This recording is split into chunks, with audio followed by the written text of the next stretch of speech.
bonjour à toutes et à tous. Bienvenue dans votre émission À l'origine. Nous sommes aujourd'hui au MAGE, qui propose jusqu'au 31 décembre une exposition consacrée aux Juifs de Djerba. C'est grâce à ces photos prises par Jacques Pérez dans les années 80 que nous voyageons au cœur de cette communauté si particulière. J'ai le plaisir de retrouver ici Joseph Hirsch, chargé de programmation au musée. Bonjour Joseph. Bonjour, c'est ça. Jacques Pérez est né en 1932 à Tunis. Il y vit toujours. Il a exposé des photographies publiées dans de nombreux livres consacrés à son pays natal.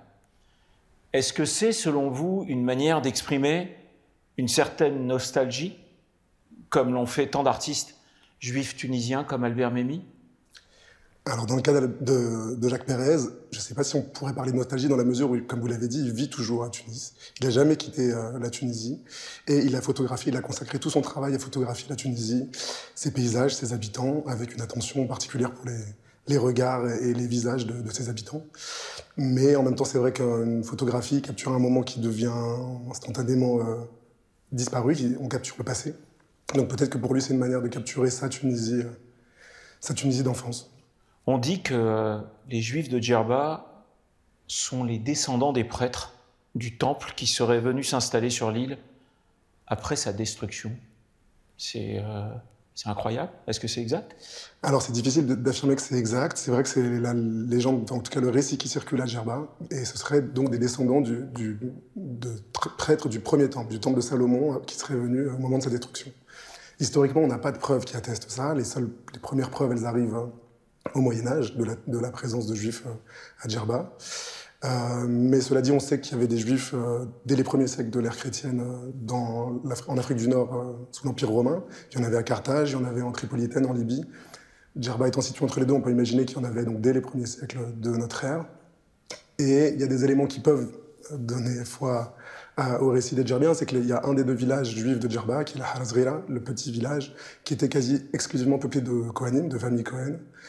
Et il y a certains rites dans la liturgie à Djerba qui sont ceux qu'on fait en terre d'Israël. Donc voilà, si on veut penser ça, on peut s'appuyer là-dessus. Et c'est vrai que pour les historiens, c'est à partir du Moyen-Âge qu'on a des preuves. Avant, on n'a aucun élément matériel. Rien de matériel. D'accord. Cette communauté juive compte combien de membres aujourd'hui, quand on sait qu'à Tunis et en Tunisie, en globalité, il doit en rester quoi, 1000, 1500? Alors en tout, en Tunisie, il doit y en avoir 1400, mais l'essentiel est à Djerba. Il y a 1000 à 1100 personnes à Djerba, à peu près 200 personnes à Tunis et une centaine de personnes à Zarzis, sachant qu'à Tunis et à Zarzis, ce sont essentiellement des gens qui viennent de Djerba. Donc l'essentiel des Juifs de Tunisie aujourd'hui, quasiment tous, sont des Juifs de Djerba qui soient encore à Djerba ou à Tunis ou Zarzis. Cette communauté aujourd'hui, elle a une évolution ou elle reste là parce qu'elle est empreinte de nostalgie, de souvenirs, qu'elle n'a pas envie de bouger, selon vous? Alors c'est difficile de répondre exactement. Ce qu'on sait, ce qui explique le fait que la communauté de Djerba soit restée en Tunisie et à Djerba, au contraire de quasi l'ensemble des Juifs du monde arabe qui ont quitté leur pays d'origine. Une explication qui est avancée, c'est le fait qu'au moment où l'Alliance israélite universelle a implanté des écoles dans tout le pourtour méditerranéen, et notamment dans le monde arabe, à Djerba, les rabbins de la communauté s'y sont opposés. Alors, ce n'est pas le seul endroit où ils sont opposés. Dans beaucoup de lieux, les rabbins se sont opposés à l'Alliance israélite universelle. Et à Djerba, c'est là où ils ont réussi et qu'ils ont obtenu que l'Alliance ne puisse pas s'installer. Donc, ça explique sans doute le fait qu'ils soient restés dans la mesure où, ailleurs, dans le monde arabe, les Juifs ont pu apprendre le français, accéder à la culture française et du coup, à une certaine ascension sociale. Et à Djerba, au moment où la colonisation s'arrête, où la Tunisie devient indépendante, ça ne change pas fondamentalement leur mode de vie dans la mesure où ils ne travaillent pas dans l'administration, ils sont pas francisés, et donc leur quotidien continue. Mais ça ne veut pas dire non plus qu'il n'y a pas eu de départ. Les Juifs de Djerba ne sont pas hors sol et ils ont été touchés par les grands mouvements du siècle, et notamment le sionisme. Il y a eu des vagues de départ pour Israël, dès la création de l'État dans les années 50. Il y en a eu au moment des conflits, donc après 1967, après 1973. Et puis il y a eu des départs liés aussi à la situation économique, à la crise qui a frappé durement la Tunisie. Donc ce qui est étonnant effectivement, c'est que malgré tous ces départs, il y a encore une communauté importante et dynamique, puisqu'il y a 13 synagogues pardon, en activité à Djerba aujourd'hui, 2 yeshivot. C'est vrai que ça, c'est assez impressionnant et c'est assez unique dans le monde arabe. Les yeshivot, j'explique pour les téléspectateurs qui nous suivent et qui ne savent pas, ce sont des écoles d'études où on passe sa journée à étudier les textes religieux. Ces photos qu'on a autour de nous, elles datent des années 80. Elles nous montrent une communauté quand même encore très très active, très heureuse, très ancrée dans les traditions. Qu'est-ce qui leur a permis, d'après vous, de préserver leur présence alors que les Juifs ont quitté pratiquement tous les pays arabes à partir des années 60? Alors on peut se poser la question si la Griba n'a pas un rôle important, parce que c'est vrai que c'est un lieu qui a pris un caractère de sainteté, en tout cas qui donne lieu à un pèlerinage très important. Donc c'est un point central pour les Juifs de Djerba et pas seulement, puisqu'aujourd'hui les Juifs de Tunisie en général et même du Maghreb, voire du monde, se rendent à Djerba pour le pèlerinage. Alors est-ce que ce lieu suffit à expliquer le maintien de cette communauté? Je ne sais pas, mais c'est vrai que c'est ce qui est frappant quand on voit les photos de Jacques Pérez, qui datent des années de 1980. C'est qu'on peut avoir l'impression que c'est un monde qui a aujourd'hui disparu, qu'on voit les derniers instants de cette communauté. Et aujourd'hui, si on va à Djerba, on voit les Juifs de Djerba sont toujours là. Évidemment, les vêtements ont changé, on ne porte plus la chéchia. Il y a des lunettes et des téléphones portables partout. Mais les Juifs de Djerba sont restés, ils continuent de pratiquer le judéo-arabe, ils continuent de faire vivre ce lieu. Et c'est assez impressionnant et remarquable. Moi, mon grand-père était de Tunis, il a quitté la Tunisie en 50. Il a ouvert la première boucherie avec une étoile de David à Paris en 52. Il n'a jamais voulu retourner à Tunis parce qu'il a toujours eu peur d'être pris de cette émotion et de ce bonheur perdu. Et donc on peut avoir le sentiment que les gens qui ne partent pas de là, c'est qu'ils ont envie d'exister et d'insister à rester là et à retrouver cette époque. Oui, il y a un attachement vraiment très fort, un patriotisme aussi très fort. On le voit au moment du pèlerinage, avec tous les drapeaux tunisiens qui sont installés. Et voilà, vraiment, les Juifs de Djerba, ils ne se posent pas la question, je crois. Ils sont juifs à 100% et en même temps tunisiens à 100%. Comment vous regardez aujourd'hui les relations qu'il y a entre les Juifs et les musulmans sur l'île de Djerba? Alors, là aussi, c'est ambivalent. Disons qu'au quotidien, les Juifs de Djerba, qui, comme je vous l'ai dit, fréquentent aujourd'hui, depuis l'enfance, leurs voisins musulmans sur les bancs de l'école, qui les fréquentent dans des relations de travail, des relations amicales. Au quotidien, il n'y a pas de problème majeur, voire pas de problème. Mais les 2 attentats qui ont eu lieu à Djerba en 85 et 2002 rappellent qu'il y a une réalité. Les préjugés qui datent de plusieurs siècles, qui sont très ancrés dans les préjugés anti-juifs, existent toujours. Et il y a des associations, notamment l'association tunisienne de défense des minorités, qui fait un travail remarquable, mais très important, et qui a du pain sur la planche. Donc effectivement, les mentalités n'ont pas... Ces préjugés n'ont pas disparu, mais au quotidien, là, les relations sont plutôt bonnes. On peut remarquer sur l'une des photos de Jacques Pérez, qui s'intitule « L'Hérouve de Harakbira ».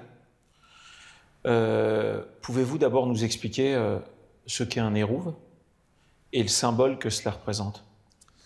Alors, un hérouve, c'est un dispositif qui est installé dans certaines localités pour permettre de contourner certaines lois du Shabbat. Le samedi, il y a une interdiction de porter des objets d'un lieu privé à un lieu public. Et donc, pour pouvoir porter des objets dans la rue, en allant à la synagogue notamment, ce dispositif peut être mis en place en installant des fils autour d'un lieu. Donc ça peut être une ville, un quartier. Et à Harakbira, il y a effectivement un hérouve qui est installé et qui permet cela. Il y a des discussions à Paris pour savoir est-ce qu'il serait possible d'installer un hérouve à Paris pour permettre... et c'est un gros enjeu parce que ne pas pouvoir porter, c'est aussi ne pas pouvoir porter des jeunes enfants. Et donc c'est l'impossibilité pour les femmes de se rendre à la synagogue le samedi avec les enfants. Donc il y a des grands débats et apparemment à l'heure d'aujourd'hui c'est pas possible à Paris, mais effectivement à Djerba il y a ce hérouve. Et il y a quelque chose de très intéressant qui est, je crois, unique au monde à Djerba, qu'on voit sur une des photos. C'est le vendredi après-midi, avant l'entrée de Shabbat. on voit un homme qui souffle dans le chauffard pour annoncer l'entrée du Shabbat. Et ça, on voit ça nulle part dans le monde. Et de nos jours, là sur les photos de Jacques Pérez, c'est Issachar Houri, dont on voit le mariage sur les photos qui sont juste derrière moi. On voit qui sonne le chauffard tous les vendredis. Et de nos jours, c'est Rabbi Haïm Bitan, le grand rabbin de Tunisie, qui vit à Djerba, qui continue de faire cette sonnerie du chauffard tous les vendredis pour annoncer l'entrée du Shabbat, ce qui est unique au monde. Et combien ils sont à Djerba déjà?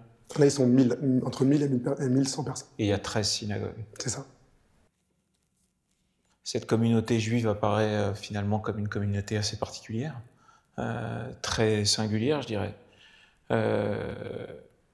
Qu'est-ce qui reste selon vous de cette histoire millénaire? Alors, ce qui reste, c'est d'abord les gens eux-mêmes, effectivement, qui sont là, et qu'ils soient à Djerba, à Paris ou en Israël, puisqu'on reste djerbien même à Paris et en Israël. Après, reste à savoir, est-ce qu'on transmet, est-ce qu'on reste djerbien au bout de plusieurs générations. L'arrivée du Shabbat en Israël, c'est des musiciens de toutes les origines, par exemple à Tel Aviv, qui jouent de la musique jusqu'à ce que le soleil rentre dans l'eau. À Paris, c'est autre chose, mais voilà. Et ce qui est vrai, c'est qu'il reste aussi donc, des écrits. Il y a eu, et c'est une chose qu'on voit dans les photos de Jacques Pérez, quelque chose de très important à Djerba qui était l'essor de l'imprimerie. Il y a eu à un moment jusqu'à 6 imprimeries hébraïques pour une communauté réduite à quelques milliers de personnes. Donc c'est très, très important. Et sur une des photos, on voit justement Rabbi Bogit Sahadoun dans son imprimerie, parce qu'il a été à un moment imprimeur. Et donc il y a des manuscrits, il y a des trésors, il y a à la fois des manuscrits et des livres imprimés, qui sont collectés, notamment il y a un travail qui est fait par le Centre français du judaïsme tunisien de Jean-Marcel Nataf, qui s'occupe de numériser tous ces documents, qui fait un travail très important. Et il y a des trésors qui sont encore, qui restent à découvrir, puisque ce sont des manuscrits qui sont dans une écriture très particulière, une écriture manuscrite qui s'appelle le Mahalak, et qui est très peu lue aujourd'hui. C'est un alphabet cursif séfarade, qui était employé dans tout le monde arabe, mais qui aujourd'hui n'est plus du tout utilisé. Et il y a très peu de lieux au monde où on l'enseigne encore, et un de ces lieux, ces très rares lieux où on l'enseigne, c'est, figurez-vous, la synagogue djerbienne de Paris. Donc à Paris, dans le 19e arrondissement, à la Gigi, à la synagogue Torah Wara Hamim, les enfants et les jeunes adultes aujourd'hui apprennent cette écriture, qui permettrait donc de déchiffrer des manuscrits, des trésors oubliés de la littérature rabbinique tunisienne et du monde arabe en général. Vous avez un accent arabe très précis. Vous parlez bien l'arabe? Je dois ça à la famille Kabla, encore une fois, et à mes séjours à Djerba. Merci. Merci beaucoup. Merci Joseph Hirsch de nous avoir éclairé sur cette communauté juive de Djerba, un îlot sur la Méditerranée où les traditions ont été préservées d'une façon très forte, très particulière et avec des assauts de modernité malgré tout et une persévérance de garder ces traditions et où tous ces juifs qui vivent là-bas, en tout cas pour la plupart, parlent aujourd'hui l'arabe et ne parlent pas l'hébreu. Ce qui est assez incroyable puisqu'ils ont grandi là et que la langue était l'arabe. C'est ça, c'est incroyable. Ils continuent de parler l'arabe au quotidien, tout en maîtrisant l'hébreu puisqu'ils sont très lettrés, ils étudient vraiment quotidiennement. Mais la langue du quotidien, on voit des enfants aujourd'hui en kippa parlant l'arabe. Et c'est leur langue, c'est vrai que c'est saisissant. C'est incroyable. Et j'invite tous les téléspectateurs à se rendre à Djerba encore une fois pour découvrir cette île. Merci beaucoup, Joseph Hirsch. Merci. Merci à toutes et à tous de nous avoir suivis. Prenez soin de vous, passez une bonne semaine et à bientôt pour découvrir ensemble de nouveaux horizons.